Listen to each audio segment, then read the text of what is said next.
সুপ্রিয় চাকরি প্রত্যাশী ভাই বন্ধুরা, সবাইকে জব ফ্যাক্টস চ্যানেলে স্বাগতম।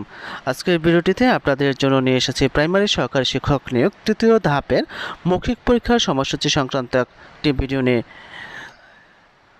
আপনাদের জন্য প্রথমে থাকছে কক্সবাজার জেলার মৌখিক পরীক্ষার সময়সূচির তালিকাটি।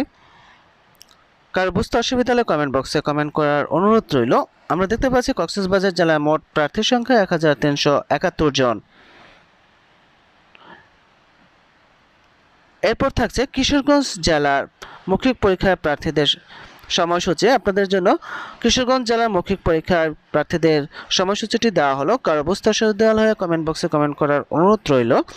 আর এরকম বিভিন্ন চাকরি পরীক্ষার সময়সূচি, চাকরি পরীক্ষা নিয়োগ বিজ্ঞপ্তি, চাকরি পরীক্ষার প্রস্তুতি, প্রশ্ন সমাধান ও ফলাফল পেতে চ্যানেলটি সাবস্ক্রাইব করে বেল আইকন বাজিয়ে রাখার অনুরোধ করছে, যাতে করে পরবর্তী ভিডিও আপলোড করার সাথে সাথে আপনারা নোটিফিকেশন পেয়ে যান।